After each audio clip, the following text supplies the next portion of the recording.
कधीच नाही चुकणार तुमचे फेवरेट टीव्ही शोज झी5 सोबत, तेही एकदम फ्री। मान्य तर तुम्ही माझ्याजवळ तेव्हाच केलं होतं, आठवतंय तुम्हाला? निशी आणि नीरजचं लग्न करून दिलं आणि मग संधी साधून निशीला नीरज पासून लांब करण्याचा प्रयत्न केला, पण तुमचा तोही डाव फसला। म्हणून त्यांनी ठरवलं की निशी आणि नीरजला मुंबईला घेऊन जायचं आणि मुंबईला गेल्यावर निशीचा काटा काढायचा।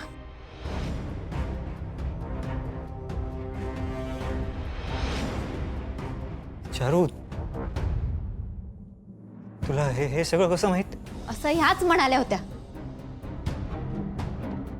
ओवी आडवी आली म्हणून ह्यांचा एक डाव फसला। निशीचे दागिने लुटण्याच्या बहाण्याने तिच्यावर जो हल्ला झाला होता तोच डाव होता हा। तो सगळा ह्यांचाच प्लॅन होता, ज्यात निशीला वाचवताना ओवी जखमी झाली होती। पण मी असं का करेन? सॉरी मेघना मॅडम,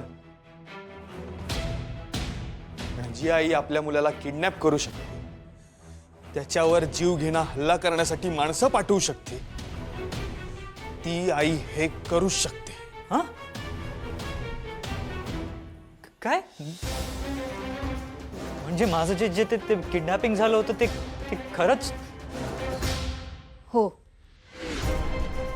ती माणसं तुमच्या आईनेच पाठवली होती। मग ह्या काय दुसऱ्या आईचा विचार करणार आहे?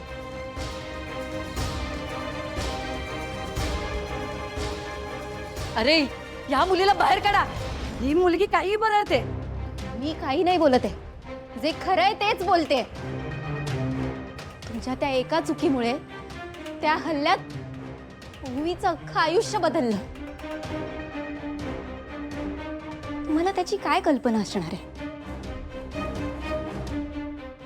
चारू, ह्या सगळा तू आता का सांगतस? त्यावेळी का घबरावलंस?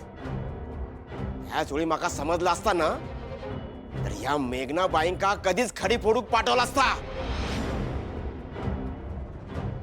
चुकलं माझं, खरंच माफ करा मला, पण माझा नाईलाज होता। ह्यांच्याकडे माझं एक सिक्रेट होतं, ज्याचा वापर करून ह्या मला ब्लॅकमेल करत होत्या।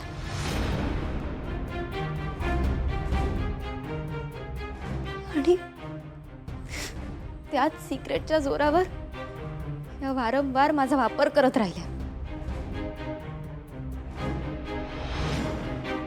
म्हणजे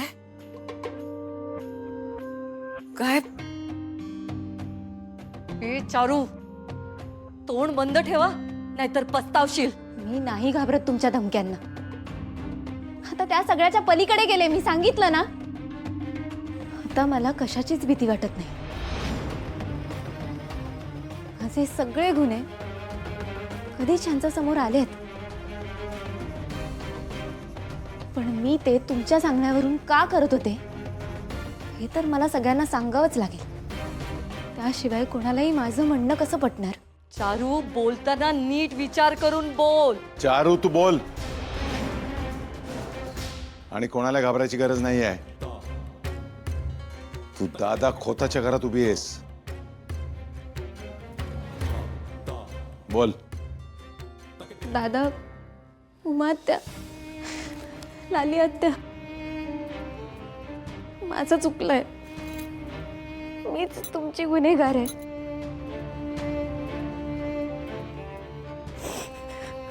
माझ्या हातून चूक घडली, पण ती नकळत घडली होती। मी काहीच मुद्दाम नाही केलं। खरं तर असं काही होईल ध्यानीमनी पण नव्हतं माझ्या। कसली चूक चारू? आणखीन काय केलास तू चारू? मी ते चारू, तू घाबरू नकोस, इथे कोणी तुला काही करणार नाही। काय झालं ते खरं खरं सांग। अगं चारू, आता बोल काय ते। ताईच्या मरणाला मी जबाबदार आहे।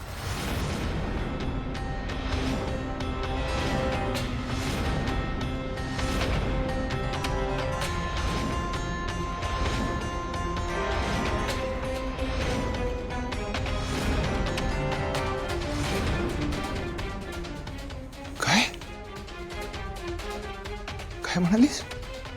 हो दादा, मीच जबाबदार आहे. म्हणजे त्या दिवशी डुग्गू बरोबर खेळताना कानातलं पडलं असं तू म्हणालीस? ते दायची गेली तिथे पडलं होतं. हो हो पंचवत्या, पण हे सगळं माझ्याकडून नकळत घडलं. मी काहीच मुद्दाम नाही केलं. दायचीला मारण्याचा माझा अजिबात हेतू नव्हता. हा एक अपघात होता.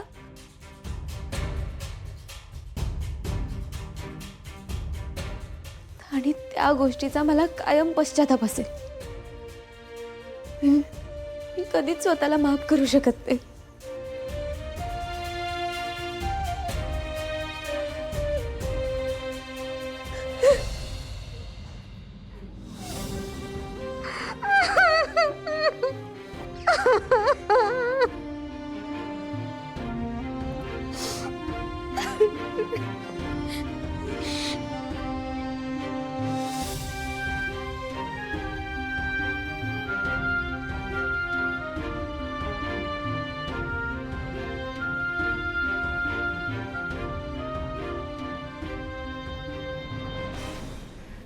काय वाईट केलं होतं माझ्या आईने तुझा? कचक मारलंच ते का? सांग ना, कचक मारलं माझ्या आई?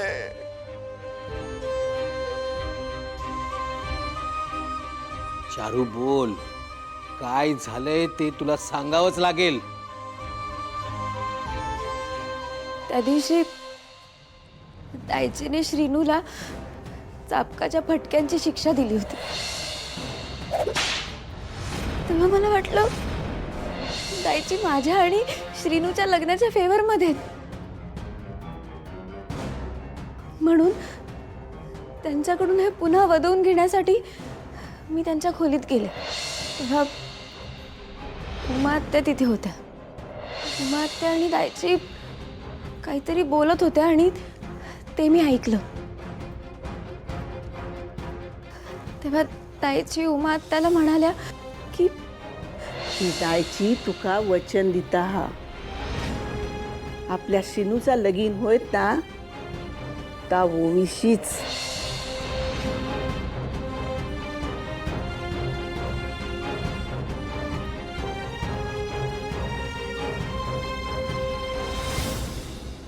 त्यांना ओवीच त्यांची नाचून व्हायला हवी होती. हे ऐकून मी हादरून गेले होते. आई खरंच असं म्हणाली होती की ओवीचं लग्न श्रीनू सोबत व्हावा असं तिच्या मनात?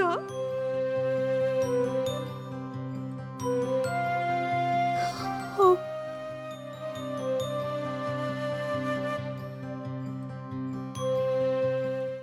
झी5 ॲप डाउनलोड करा आणि पहा सर्व एपिसोड्स एकदम फ्री.